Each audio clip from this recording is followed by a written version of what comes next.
Talk us through the significance of this. Negotiations have been going on and off for months now. How significant is this development? It's hugely significant, but I'm sorry to say we're stopping the bleeding, but there's a long way to heal. I think it's more a sense of exhaustion in the Middle East rather than exhilaration, because it's been a hugely destructive war, starting on October 7th when Hamas launched an unprecedented, brutal attack and kidnapped Israelis from their homes and dragged them into Gaza.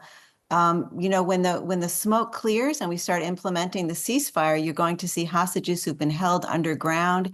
There is no light at the end of Hamas tunnels. So it's going to feel a little bit like a zombie apocalypse with people who've been living underground under horrific conditions coming back, returning to Israel.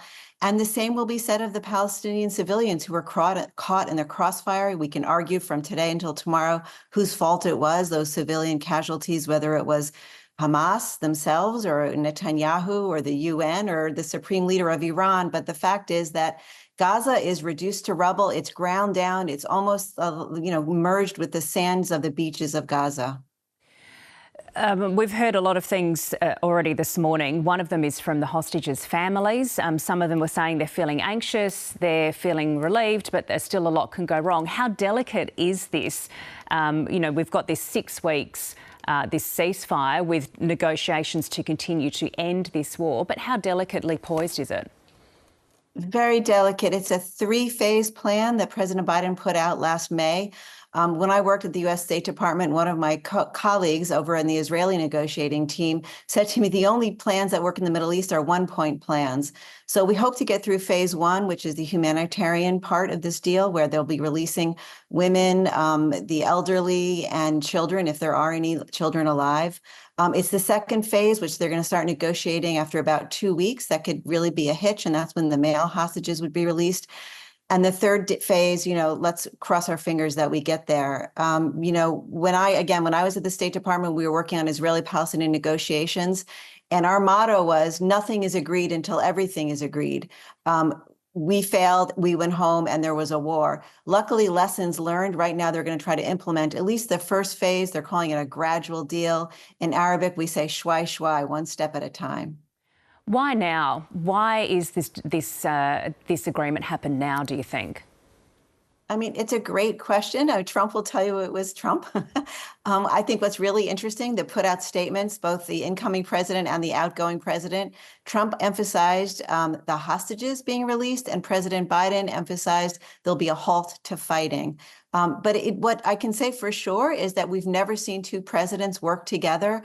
They've been herding cats for 15 months now trying to get the ceasefire, and these were two big dogs.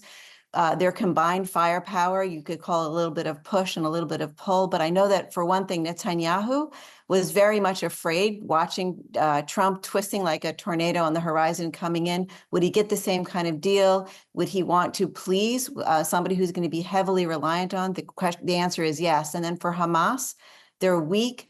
They're isolated, not only in Gaza, but regionally. All of their sort of their funders have been decimated by the Israeli military.